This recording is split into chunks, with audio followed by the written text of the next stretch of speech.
আজকে তো কিছু কিছু নেতার মাথাই ঠিক নাই। ফেনীর এক নেতা, বয়স্ক নেতা, বলতেছে জনাব তারেক রহমানকে আমি সেদিন বললাম কিছু কথা হয়েছে যে ওনার আম্মা শেখ হাসিনা। তারেক রহমানকে বলে দিছি যে আপনার আম্মা আমার প্রধানমন্ত্রী শেখ হাসিনা আমাকে যে কথাগুলো দিয়ে গেছিলেন সেগুলো আপনাকে পূরণ করতে হবে। উনি বলেছে ঠিক আছে ইনশাল্লাহ আমি এগুলো দেখবো। আরে এরা কারা, কোত্থেকে এলো এরা? নেতা বক্তব্য দিতে যা বলতেছে জনাব তারেক রহমানকে বললাম ওনার আম্মা শেখ হাসিনা, ওনার সাথে আমার দীর্ঘদিনের সম্পর্ক ছিল, ওনার সাথে আমার আসা যাওয়া ছিল, কিছু কথা হয়েছে। তো তারেক রহমানকে সেই কথা স্মরণ করে দিলাম যে আম্মা, আপনার আম্মা হাসিনার সাথে আমার কথা হয়েছে। আচ্ছা, তারেক রহমানের মায়ের নাম কি হাসিনা? কি নাম? বেগম খালেদা জিয়া, তিনবার সাবেক প্রধানমন্ত্রী। আল্লাহর বান্দি বিদায় নিয়ে চলে গেছেন, আল্লাহ যেন ওনাকে মাফ করে দেয়। বাংলাদেশের সেরা জানাজা, 54 বছরের ইতিহাসে এত বড় জানাজা কারো ভাগ্যে জোটেনি। আলেম ওলামা কফিন কাঁধে নিয়ে আল্লাহর এই বান্দিকে শেষ বিদায় দিয়েছেন। সারা দেশের মসজিদ মাদ্রাসা থেকে বেগম খালেদা জিয়ার জন্য দোয়া হয়েছে। কথা বলে ঠিক? আর নেতার এখন ভোট চাইবের যায় মাথা ঠিক নাই, কয় তারেক রহমানের আম্মা শেখ হাসিনা। মাথা ঠিক আছে মানে ভোটের পাগলা হয়ে গেছে। এক এক নেতা কে কি বলতেছে ঠিক নাই ভাই, কথা কর না কে? হ্যাঁ, মারামারি লেগে গেছে। এই জামাতের কিছু মা বোনেরা কিসে কথা কর তো ঠিকই তো আছে। জামাতের কিছু বোনেরা জামাত ইসলাম করে, তারা ভোট চাইতে গেছে বোরকা পইরা। বিএনপির কিছু উগ্রপন্থী কর্মী থাকে না কিছু, এরা কি করছে, ওই মহিলা, যতটুকু আমি জানতে পারলাম, ওই মহিলা, আমি যে ভিডিওটাও দেখলাম, পেটে লাথি মারছে। একটা বোরকা পরিহিত নারী ভোট চাইতে গেছে, তার পেটে লাথি মারছে। যারা একটা মায়ের গর্ভে লাথি মারে এরা মানুষ হতে পারে না। এদের জন্ম যে কোথা থেকে হয়েছে আল্লাহ জানে। কথা বলে ঠিক না? ভোট চাও, এটা নাগরিক অধিকার। জামাত ইসলামের লোকও চাইবে, বিএনপির লোকও চাইবে, ঘরে ঘরে চাইবে, বাড়ি বাড়ি চাইবে। সমস্যা কই আপনার? কেন এই বোরকা পরা? এই সমস্ত মা বোনদের পেটে লাথি মারলেন। যেই কোলাঙ্গার লাথি মারছে, কোন মায়ের গর্ভে কি আর জন্ম হয় নাই? কেন লাথি মারলে? প্রশাসনকে এগুলো দেখা দরকার। যারা এখনই এই অবস্থা করতেছে, ভবিষ্যতে আরো কি করতে পারে বুঝে নেন। কথা বলে কিছু পাতি নেতা, ছোটখাটো চামচিয়া, এদের গরম দেখলে মাথা খেলে না।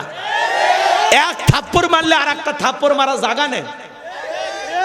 একটা মহিলাকে অসম্মান করছে, লাথি মারছে। কেন রে ভাই, কি দরকার? তোর মায়ের পেট থেকে জন্ম হয় নাই?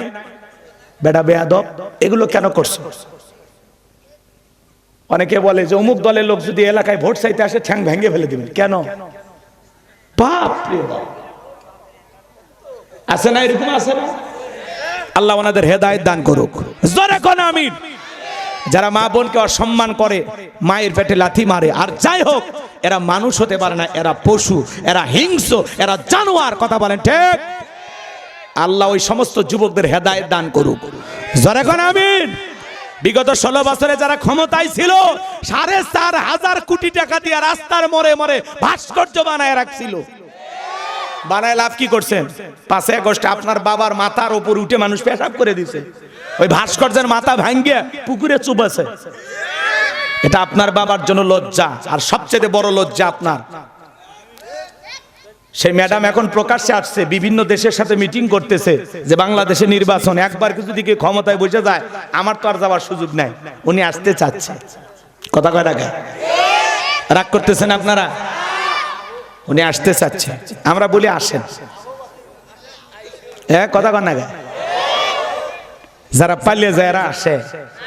হ্যাঁ, বউ পালিয়ে গেলে পাওয়া যায় না, আর একটা দেশের প্রধানমন্ত্রী পালিয়ে গেলে আবার আসবি? আমার মনে হয় না আসবি। আসবে? আসবে না। রাগ করতেছেন নাকি আপনারা? তাহলে 4,500 কোটি টাকা দিয়া কি কিছু আছে? কানা ঘোষা করেন কি? অন্য কথাও কওয়া যাবি না। ওয়াজ তো আপনার মতোই হচ্ছে নাকি? লাইন ঠিক আছে না? হ্যাঁ ঠিক। আপনি যা করছেন সেটাই চলতেছে। উনি জাহান্নামের ওয়াজ শুনবে, জান্নাতের ওয়াজ শুনবে, নারীদের ওয়াজ শুনবে। কি হচ্ছে এগুলো? তো আচ্ছা, আরো হবে, আরো হবে, কেবল তো শুরু। হ্যাঁ, রাগ করতেছেন নাকি? তাহলে বিগত 16 বছরে ওরা 4,500 কোটি টাকা দিয়ে ভাস্কর্য বানাইছে। যে দেশের মানুষ খাইতে পারে না, দুঃখী মানুষ ডাস্টবিনের খাবার কুড়ে খায়, কত বেকার যুবক, ওই টাকাগুলো দিয়ে যদি মানুষের কর্মস্থানে ব্যবস্থা করে দিতেন, মসজিদ মাদ্রাসা বানায় দিতেন, গরিব দুঃখী মানুষকে সাহায্য সহযোগিতা করতেন, আপনার বাবা কবরে শুয়ে থাকা সব পাইতো। কথা কয়। আপনি ভাস্কর্য বানাই আপনি চলে গেছেন, আবার আসতে চান, আসবেন বলেন কে? চলে আসেন। বুবু আইবা তুমি আইবা গো, সেই দিন আইসা বুবু ক্ষমতা পাইবা না।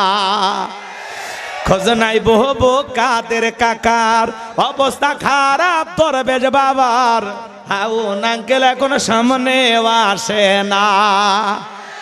নেতা কর্মী সব জেলের ভিতর, বুবু আছে ডরের ওপর, কখন জানি আসে গ্রেপ্তারি পরোয়ানা।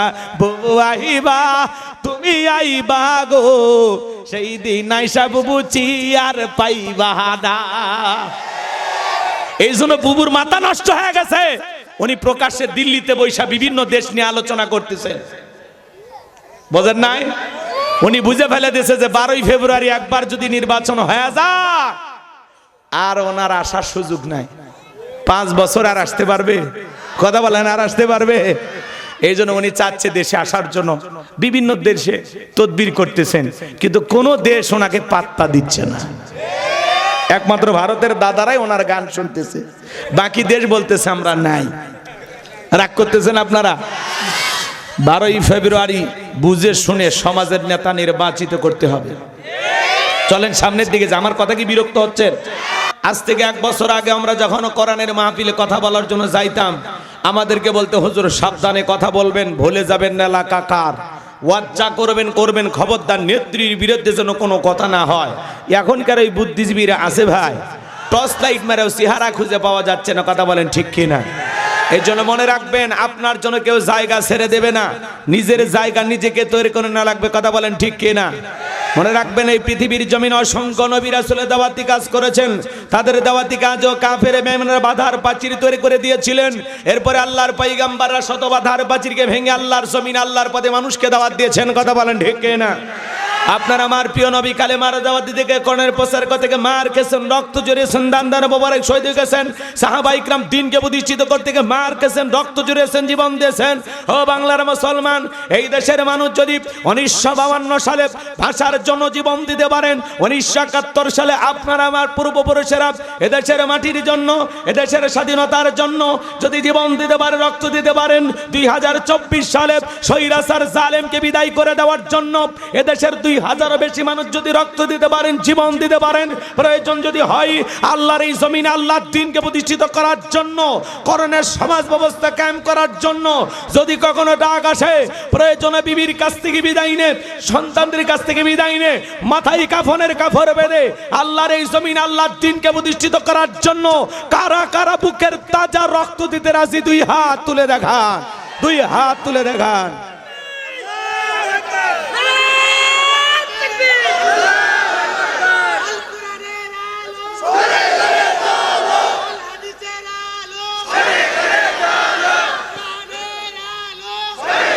লিল্লাহে তাকবীর।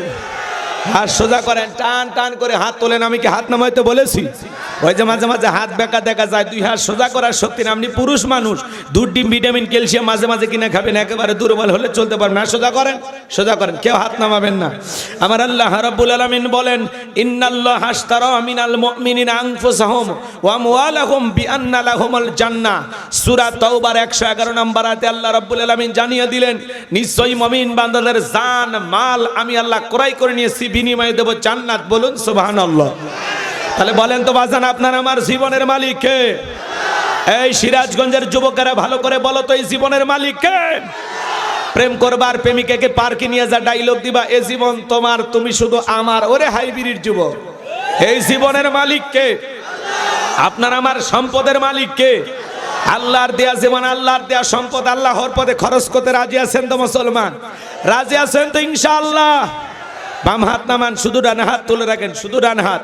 আল্লাহ রাব্বুল আলামিন বলেন, ইল্লা সাহাবাল ইয়ামিন ফি জান্নাতিন ইয়াতাসাআলুন। ডানপন্থী যারা জান্নাতের বাগানে থাকবে তারা, ডানপন্থী যারা আল্লাহর প্রিয় তারা বলুন আল্লাহু আকবার। কোনো কথা হবে না। কিছুক্ষণ আগেই বলেন হুজুর জীবন দিতে রাজি, রক্ত দিতে রাজি। আপাতত জীবন রক্তর দুইটার কোনোটাই দিতে হবে না। ডান হাতটা পকেটের ভিতর ঢুকে দিয়েছে, যা পারেন যতটুকু পারেন প্রাণ ভরে আল্লাহর ঘর মসজিদের জন্য দান করবেন। সোজা ডান হাত পকেটে দেন, আমিও দিচ্ছি। নিজের পকেটে হাত দিবেন, অন্য কারো পকেটে হাত দিয়ে পকেট মেরে বলে মার খাবেন না। সবাই পকেটে হাত দেন, সবাই পকেটে হাত দেন। ছেলেবেলে যারা আছেন ব্যাগ নিয়ে, রুমাল নিয়ে, চাদর নিয়ে, যার কাছে যা আছে তাই নিয়ে মাঠে নামো, খেলা হবে। সবাই পকেটে হাত দেন, সবাই পকেটে হাত দেন। যে যা পারেন যতটুকু পারেন দান করেন। আল্লাহ সবাইকে দেওয়ার তৌফিক দান করুন।